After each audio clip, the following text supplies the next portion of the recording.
Hello সবাইকে। আজকে আমরা নিয়ে চলে এসেছি আমাদের 20 মিনিটস রিভিশন পার্ট 4। আজকে আমার গলাটা একটু ভেঙে গেছে, তাই সবাইকে একটু রিকোয়েস্ট করছি তোমরা একটু অ্যাডজাস্ট করে দিও। তো চলে আসি, আজকের অঙ্ক শুরু করা যাক। প্রথম অঙ্কটা কি বলছে দেখি। বলছে 300 টাকার 5 বছরের সরল সুদ 165 টাকা হলে সুদের হার কত হবে। ওকে, তাহলে আমরা আগে ফর্মুলা লিখে নিলাম, I equals to PRT by 100। আমাকে এখানে অঙ্কে সুদ কত বলেছে 165, তাহলে আমরা আই এর জায়গায় কত লিখলাম 165। কত টাকার বলেছে, আমাকে বলছে 300 টাকার, তাহলে এটা কি হবে, এটা পি হবে, কারণ ওটাই আসল আমাদের। তাহলে পি এর জায়গায় কি লিখলাম 300 টাকা ইন্টু আর জানতে চেয়েছে, তাহলে আর কে আর রাখলাম। সময় কত বলেছে 5 বছর, সময় এখানে কোয়েশ্চেনে কত বলেছিল 5 বছর, তাহলে আমরা লিখে দিলাম সময়ের জায়গায় 5। এটাকে আমরা সলভ করি, তাহলে আমরা যদি 0 0 আগে কাট করি, 5 দিয়ে এটাকে কাটলাম, 5 3 15, 5 3 15, 3 দিয়ে এটাকে ক্যান্সেল করলাম, কত হলো 11। তাহলে আর এর ভ্যালু কত হয়ে গেল 11%। বোঝা গেল। চলে আসি আমরা পরের অঙ্কে। পরের অঙ্ক আমাদের কি বলছে দেখি। বলছে একটা দ্বিঘাত সমীকরণের একটি বীজ শূন্য হওয়ার শর্ত কি। আচ্ছা, ভালো করে এই অঙ্কটা একটু বুঝি। আমাদের সমীকরণটা দিয়েছে ax² plus bx plus c equals to 0। বলছে এই সমীকরণের একটি বীজ, এই সমীকরণের একটি বীজ কখন শূন্য হবে, একটি বীজ কখন শূন্য হবে। খুব ভালো করে কোশ্চেনটা বুঝবো। যখন সি 0 হবে, যখন সি 0 হবে, কথা হচ্ছে কেন। আচ্ছা, আমরা যদি এখানে সি কে 0 লিখি, সি কে যদি আমরা এখানে কি ধরলাম 0 ধরলাম, তাহলে এখানে আমরা কি লিখতে পারি ax² plus bx equals to 0। এই সিটা কোথায় গেল, সি কে আমরা কত ধরেছি 0, তাহলে ওটা ক্যান্সেল হয়ে গেল। তাহলে এই দুখানা থেকে কি কমন যাচ্ছে, এক্স কমন যাচ্ছে, কি থাকবে ax প্লাস b। তাহলে এখান থেকে আমরা কি লিখতে পারি যে এক্স ইকুয়ালস টু 0 বা X plus B equals to 0। কেন, দুটো সংখ্যার গুণফল কখন 0 হবে, যখন হয় প্রথম সংখ্যাটা 0 হবে, নয়তো দ্বিতীয় সংখ্যাটা 0 হবে। তাহলে একটা সমীকরণ 0 হওয়ার শর্ত কি, সি কে 0 হতে হবে। কাকে 0 হতে হবে, সি কে 0 হতে হবে। ওকে, এটা সবাই জানো, তাও আমি একবার প্রমাণ করে দিলাম। তাহলে অপশন নাম্বার কত হয়ে গেল, সি হয়ে গেল, আর আগেরটা ছিল ডি। চলে আসি আমরা পরের অঙ্কে। পরের অঙ্ক আমাদের কি বলছে, পরের অঙ্ক আমাদের বলছে এবিসি ত্রিভুজের পরিকেন্দ্র ও হলে। আচ্ছা, এবিসি ত্রিভুজের পরিকেন্দ্র মানে একটা বৃত্তের মধ্যে ত্রিভুজ, তার মানে ত্রিভুজের বাইরে বৃত্ত, তাই জন্য বলছে পরিকেন্দ্র। ঠিক আছে, আমরা একটা ত্রিভুজ আঁকলাম এবিসি, নাম দিয়ে দিলাম এ বি সি, তার পরিকেন্দ্র আমাদের কত বলেছে, ও বলেছে। ওকে, আমাদের কি বার করতে বলেছে, আমাদের বার করতে বলছে angle OBC plus angle BAC, এটার ভ্যালু বার করতে বলছে। ওকে, তাহলে আমরা কি করছি, আমরা প্রথমে এই ওবি আর ওসি জুড়ে দিলাম। ওকে, তাহলে এই যে বিওসি ত্রিভুজটা পাচ্ছি, একটু ভালো করে দেখবো এখানে আঁকাটা। এই যে আমরা বিওসি অ্যাঙ্গেল ট্রায়াঙ্গেলটা পাচ্ছি, বিওসি ট্রায়াঙ্গেলটা পাচ্ছি, এর থেকে আমরা কি কি লিখতে পারি দেখি। এখানে আমরা লিখতে পারি যে ট্রায়াঙ্গেল বিওসি থেকে অ্যাঙ্গেল বিওসি প্লাস, মানে এই অ্যাঙ্গেলটা, plus angle OBC plus angle O CB, তিনটে কোণের মান কত হবে, যোগফল 180 হবে, এটা আমরা জানি। আচ্ছা, নেক্সট আমরা কি করছি, আমরা কি জানি খুব ভালো করে দেখি, যে বৃত্তস্থ কোণ এটা, সেটা কেন্দ্রস্থ কোণের কি হয়, অর্ধেক হয়, বা কেন্দ্রস্থ কোণ বৃত্তস্থ কোণের কি হয়, দ্বিগুণ হয়, আমরা এটা জানি। তাহলে এখানে বৃত্তস্থ কোণ কোনটা, অ্যাঙ্গেল বিএসি, আর কেন্দ্রস্থ কোণ কোনটা, অ্যাঙ্গেল বিওসি। তাহলে আমরা কি লিখতে পারি, যে angle BOC equals to 2 angle BAC লিখতে পারি। কেন হলো আবার বলছি, এই অ্যাঙ্গেলটা খুব ভালো করে দেখে নিই, এই অ্যাঙ্গেলটা হচ্ছে আমাদের কি কোণ, কেন্দ্রস্থ কোণ। এটা কি কোণ, এটা হচ্ছে কেন্দ্রস্থ কোণ, আর এটা কি কোণ, এটা হচ্ছে বৃত্তস্থ কোণ। তাহলে আমরা কি জানতাম, কেন্দ্রস্থ কোণ বৃত্তস্থ কোণের কগুণ, দ্বিগুণ। তাহলে এর জায়গায় আমরা কি লিখলাম টু অ্যাঙ্গেল বিএসি। ওকে, এবং আমরা কি জানি যে ওবি আর ওসি একই বৃত্তের ব্যাসার্ধ, তাহলে ওবি আর ওসি সমান। যদি ওবি আর ওসি সমান হয় তাহলে এই কোণ দুটোকেও কি হতে হবে, সমান হতে হবে। তাহলে আমরা কি করব, আমাদের এখানে ওবিসি বলেছে, তাহলে আমরা এটাকে ওবিসি রাখলাম। আর যেহেতু এই কোণটা আর এই কোণটা সমান, তাহলে আমরা ওসিবির জায়গায় কি লিখে দিতে পারি, ওবিসি লিখে দিতে পারি। কি লিখতে পারি, ওবিসি লিখে দিতে পারি। ওকে, তাহলে এখান থেকে আমরা কি পেলাম, টু অ্যাঙ্গেল বিএসি প্লাস এই দুটোকে যোগ করলে কি হবে, to angle OBC equals to 180 degree. এই দুটো থেকে আমরা টু কমন নিয়ে নিই, তাহলে কি পড়ে থাকলো, অ্যাঙ্গেল বিএসি প্লাস, এক মিনিট, এখান থেকে পড়ে থাকলো angle BAC plus angle OBC. তাহলে এর ভ্যালু কত হলো, 180। তাহলে যদি আমরা 2 দিয়ে এটাকে ক্যান্সেল করি কত হয়ে যাবে, 90। তাহলে অ্যাঙ্গেল ওবিসি প্লাস অ্যাঙ্গেল বিএসির ভ্যালু কত হয়ে গেল, 90 ডিগ্রি হয়ে গেল। কি বললাম, বোঝা গেল? সবাই এই কনসেপ্টটা একটু ভালো করে বুঝে নেব যে কেন্দ্রস্থ কোণ বৃত্তস্থ কোণের কি হয়, দ্বিগুণ হয়। ঠিক আছে, তাহলে অপশান আমরা দেখে নিই কততে আছে। অপশান আমাদের আছে, অপশান হয়ে গেল বি, 90 ডিগ্রি। ঠিক আছে, এই অঙ্কটা সবাই একটু ভালো করে দেখে নিও, খুব ভালো একটা অঙ্ক দিয়েছে। চলে আসি আমরা পরের অঙ্কে। পরের অঙ্ক আমাদের কি বলেছে দেখি। পরের অঙ্ক বলছে sex square theta plus cos x square থিটার ক্ষুদ্রতম মান। এই অঙ্কগুলো খুব ভাইটাল, এই অঙ্কগুলো খুব ভাইটাল। কার ক্ষুদ্রতম মান বার করতে বলেছে, sex square theta plus cos x square theta. তাহলে আমরা সেক্স স্কোয়ার থিটাকে ভেঙে কি লিখতে পারি, 1 প্লাস ট্যান স্কোয়ার থিটা। আর কোসেক্স স্কোয়ার থিটাকে ভেঙে কি লিখতে পারি, 1 প্লাস কট স্কোয়ার থিটা। হ্যাঁ কি না? তাহলে এই 1 আর 1 যোগ করলে কত হয়ে যাবে, 2 হয়ে যাবে। আর যেগুলো আছে আমি লিখে দিলাম, tan square theta plus cot square theta. তাহলে এটাকে ব্র্যাকেট রাখলাম।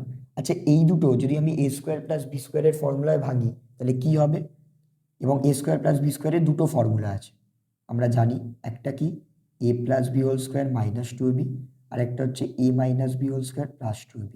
ক্ষুদ্রতম মানের ক্ষেত্রে আমরা কোনটা নেব, সবসময় আমরা A minus B whole square plus 2ab নেব। ঠিক আছে, কেন, কারণ বর্গের ক্ষুদ্রতম মান কত হতে পারে, 0 হতে পারে, তাই জন্য আমরা এই ফর্মুলাটা নেব না। ক্ষুদ্রতম মান বললে এই ফর্মুলাটা নেব। তাহলে ফর্মুলা কি হচ্ছে দেখি, 2 প্লাস, তাহলে A minus B whole square, তাহলে A minus B whole square plus 2 into AB.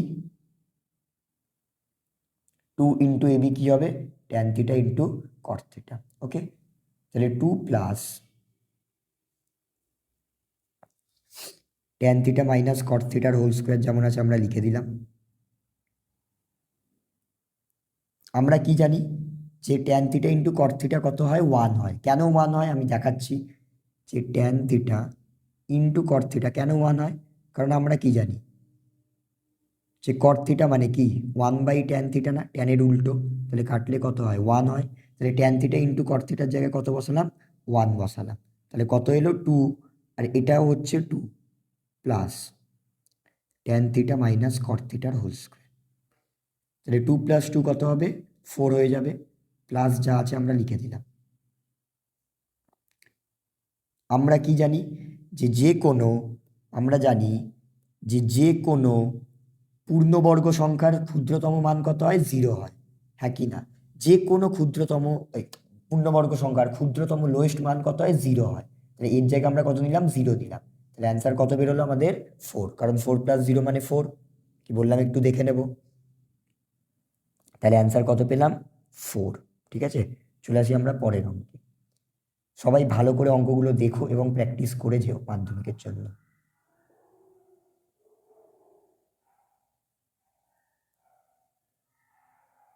চলে আসি পরের অঙ্কে।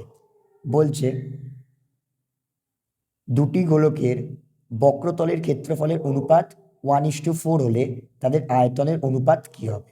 আচ্ছা, গোলকের বক্রতলের ক্ষেত্রফলের বক্রতলের ক্ষেত্রফলের ফর্মুলা কি, 4πr²।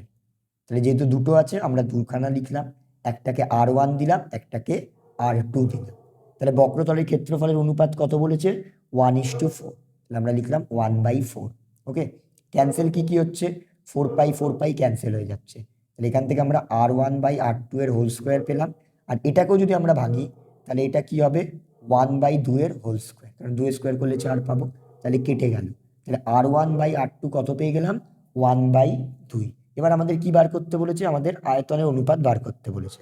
তাহলে আয়তনের ফর্মুলা কি 4/3 পাই R1³ = 4/3 পাই R2³ তাহলে 4/3 ক্যান্সেল হয়ে গেল, পাই ক্যান্সেল হয়ে গেল। R1 এর জায়গায় আমরা কত লিখব, এখানে R1 এর জায়গায় যত লেখা আছে, কত লেখা আছে 1, লিখলাম 1/3। কেউ এক্স ধরেও করতে পারে, আমি আগের দিনও বলেছিলাম এক্স ধরে না করলেও চলবে। আর R2 এর ভ্যালু কত পাবে 2, তাহলে লিখলাম 2/3। তাহলে কত হয়ে গেল 1:8। অ্যান্সার কত হয়ে গেল আমাদের 1:8। আমরা দেখে নিই কত অপশানে আছে, অপশান বিতে আছে। ওকে, চলে আসি পরের অঙ্কে।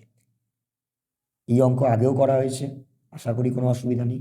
পরের অঙ্ক আমাদের বলছে যে 10, 10, 11, 13, 15, 17, 19 এই তথ্যে যদি 17 না থাকে, 17 না থাকলে তাহলে মধ্যমা কতখানি বৃদ্ধি পাবে, 17 না থাকলে মধ্যমা কতখানি বৃদ্ধি পাবে। তাহলে আগে আমরা কি করব, আমাদের যে তথ্য দিয়ে দেবে তার আগে মধ্যমা ক্যালকুলেট করব।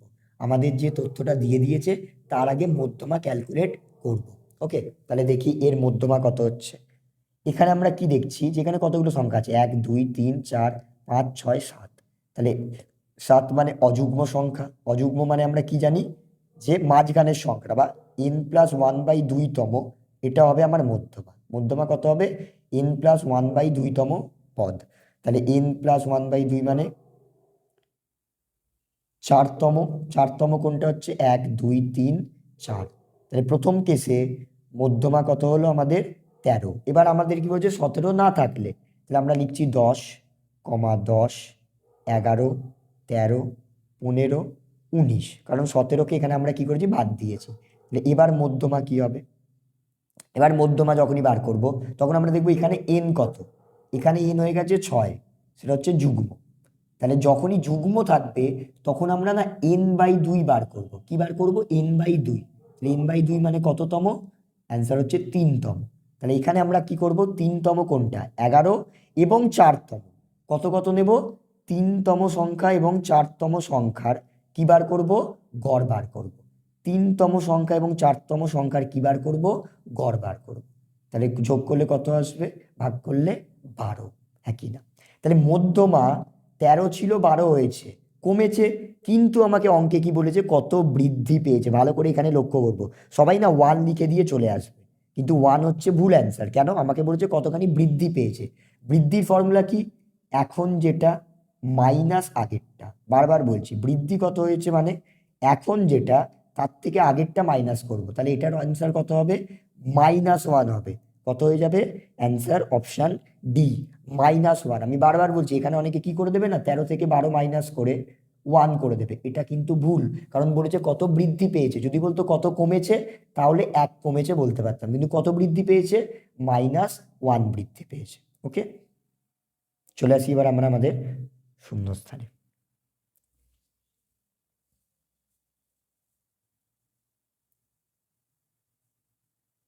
এবার চলে আসি আমরা আমাদের শূন্যস্থানে। দেখা যাক শূন্যস্থানের প্রথম অঙ্কটা কি বলছে। বলছে বার্ষিক 10% সুদের হারে 10,000 টাকার দ্বিতীয় বছরের চক্রবৃদ্ধি সুদ কত। শুধু দ্বিতীয় বছরের সুদটা জানতে চাইছে। আচ্ছা, তাহলে আমরা কি করছি, আমরা আগে লিখলাম 10,000 টাকার 1 বছরের সুদ। প্রথম বছরের আগে সুদটা বার করি। আমরা জানি প্রথম বছরের ক্ষেত্রে চক্রবৃদ্ধি সুদ যা হয় সরল সুদও তাই হয়। তাহলে কত হচ্ছে 1 বছরের সুদ 10,000 ইন্টু আর কত বলেছে 10 সময় 1/100।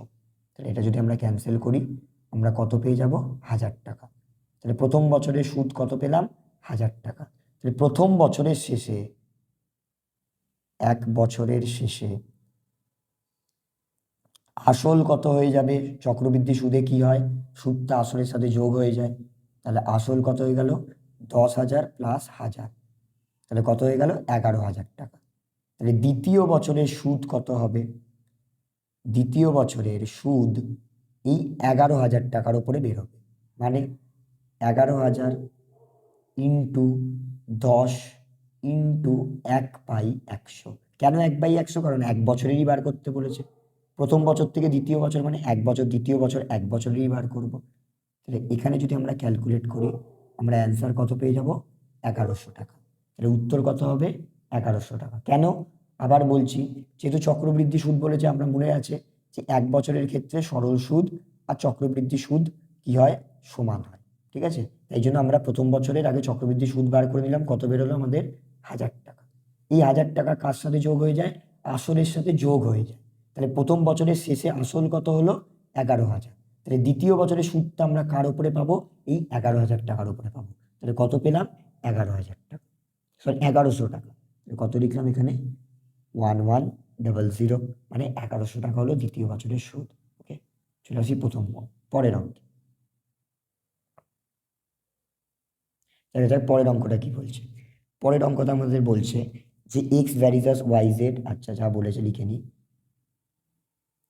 পরেরটা বলছে Y varies as A B square আর Z varies as B by A হলে এক্স ভ্যারিজাস কি? ওকে, যখনই এরকম অঙ্ক দেবে আমরা আগে কি লিখছি?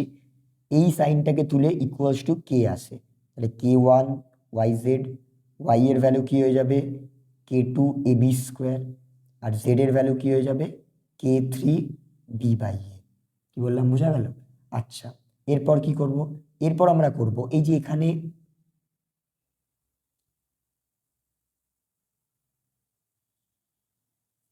এখানে একটা জিনিস দেখি।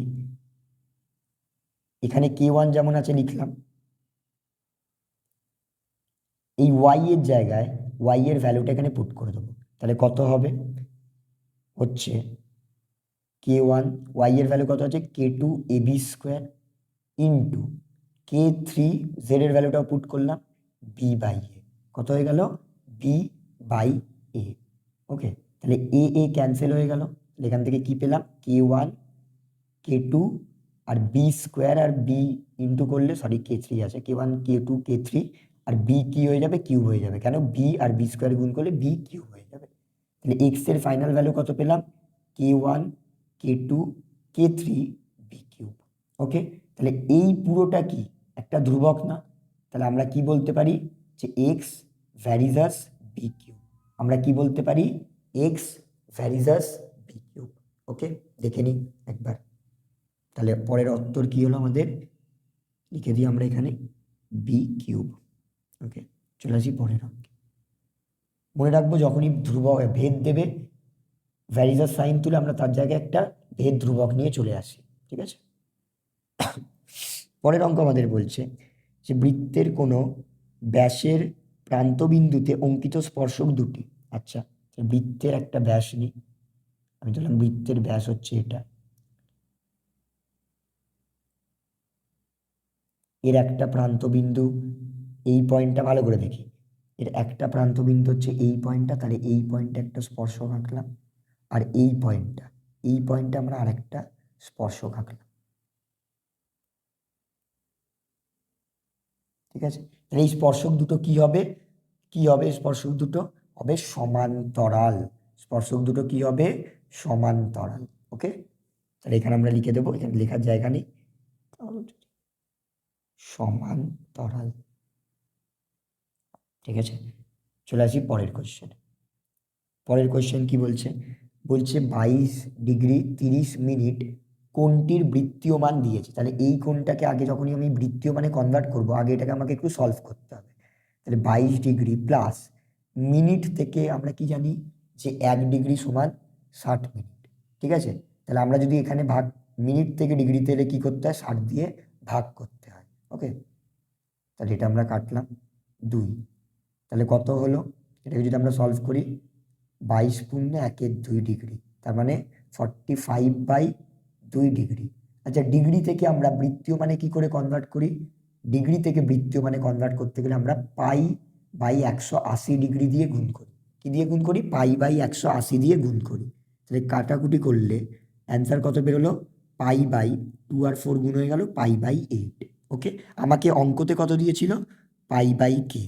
তাহলে আমি লিখে দিলাম যে π/k = π/8।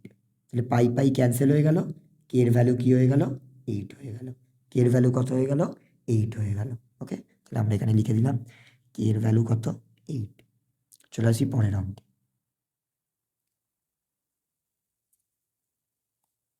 দেখা যাক পরের অঙ্কটা কি বলেছে। পরের অঙ্কটা বলছে একটি সমকোণী চৌপলের কর্ণের সংখ্যা কটা? এটা 4টি, আমরা সবাই জানি এটা সমকোণী চৌপলের কর্ণের সংখ্যা কটা 4টি। ঠিক আছে, চলে আসি পরের অঙ্কে। কি বলেছে? প্রথম 5টি অযুগ্ম স্বাভাবিক সংখ্যার যৌগিক গড়। তাহলে প্রথম 5টা অযুগ্ম স্বাভাবিক সংখ্যা কি কি? 1, 3, 5, 7 আর 9। তাহলে এদের গড় আমরা কি করে বার করব? সবকটাকে যোগ করে, কতগুলো সংখ্যা বলেছিল 5 দিয়ে ভাগ করে। তাহলে গড় কি বেরোবে? আমরা যোগ করে নিই, 3 আর 1 4, 9, 16, 25। তাহলে অ্যান্সার কত চলে এলো? 5। তাহলে গড় কত হয়ে গেল? 5। চলে আসি আমরা এবার সত্য মিথ্যায়। দেখা যায় সত্য মিথ্যায় কি বলেছে। প্রথম কোশ্চেনটা বলছে কমলের মূলধন অমলের মূলধনের এত গুণ হলে তাদের লভ্যাংশের অনুপাত 2:3। আচ্ছা, কার মূলধনের গুণ বলেছে? বলেছে কমলের মূলধন অমলের মূলধন। তাহলে আমরা অমলের মূলধনকে x ধরলাম। তাহলে কমলের মূলধন কত হবে? আমাকে বলেছিল অমলের 1/1/2। তাহলে 1/1/2 মানে কত হয়ে গেছে? 3/2। তাহলে 3x/2। তাহলে এদের লভ্যাংশের অনুপাত কি হবে? কমল ইস্টু অমল।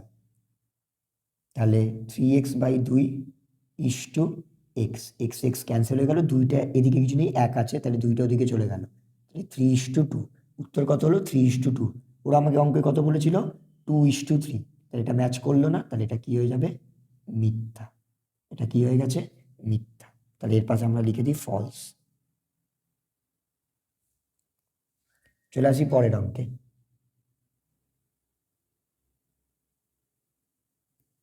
পরের অঙ্ক আমাদের বলছে যে √3 এর সঙ্গে তার অনুবন্ধী করণীর যোগফল √-4 হবে।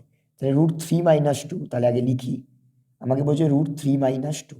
তাহলে এর অনুবন্ধী করণী আমরা আগের দিনও করেছি। এর অনুবন্ধী করণী কোনটা হবে আগে দেখি।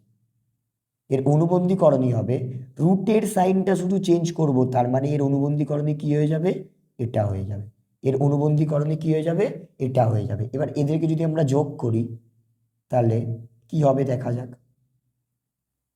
তাহলে √3 - 2, প্লাসে মাইনাসে মাইনাস, প্লাসে মাইনাসে মাইনাস। তাহলে √3 ক্যান্সেল হয়ে গেল, -2 -2 -4 হয়ে গেল। তাহলে এদের যোগফল কত হলো?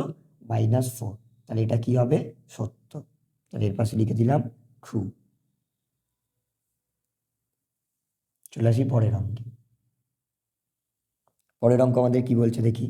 বলছে এবিসিডি রম্বসের দুটি কর্ণ এসি এবং বিডি হলে AC² + BD² = 2AB² হবে প্রমাণ করে দেখাতে।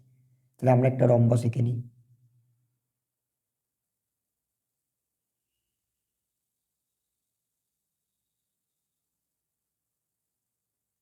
একটা রম্বস এঁকে নিলাম, তার দুটো কর্ণও এঁকে নিলাম। ঠিক আছে, নাম দিলাম ABCD। তাহলে এসি আর বিডি দুখানা কর্ণ হয়ে গেল।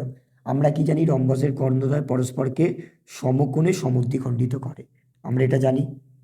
তাহলে এখান থেকে আমরা কি বলতে পারি? আমরা যে কোনো একটা ত্রিভুজ নিয়ে কাজ করছি, আমরা এর নাম দিলাম ও। তাহলে ত্রিভুজ AOB থেকে আমরা কি পাচ্ছি দেখি। ত্রিভুজ AOB একটা সমকোণী ত্রিভুজ, কারণ এটা কত? এটা 90 ডিগ্রি। ঠিক আছে, তাহলে এখান থেকে আমরা কি পাচ্ছি? AB² = OA² + OB²। অতিভুজ² = লম্ব² + ভূমি²। ওকে, তাহলে ও এ ভালো করে দেখি, ও এটা কার হাফ? ও এটা হচ্ছে ওসির হাফ। ও এটা কার হাফ? ও এটা হচ্ছে ওসির হাফ। তাহলে ও এর জায়গায় আমরা কি লিখলাম? OC/2 তার হোল স্কোয়ার। ঠিক আছে, ওবিটা কার হাফ? সেমভাবে আমরা বলি ওবিটা কার হাফ? ওবিটা হচ্ছে বিডির হাফ। ওবিটা কার হাফ? বিডির হাফ। তাহলে এখানে লিখলাম BD/2 এর হোল স্কোয়ার। তাহলে পরের লাইনে আমরা লিখছি AB² = OC²/4 + BD²/4। তাহলে AB² কি হয়ে গেল? ওসি, সরি এটা ওসি না, এটা এসি হবে। 1 মিনিট, একটুখানি ভুল হয়েছে। এটা ওসি হবে না, এটা এসি হবে, ঠিক আছে, সরি,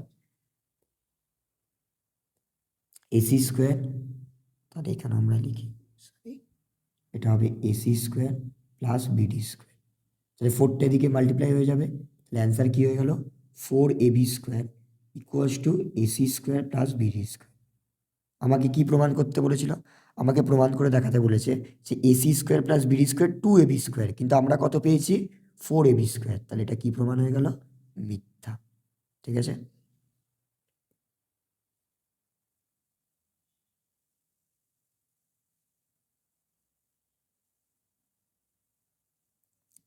তাহলে এটা কি হয়ে গেল?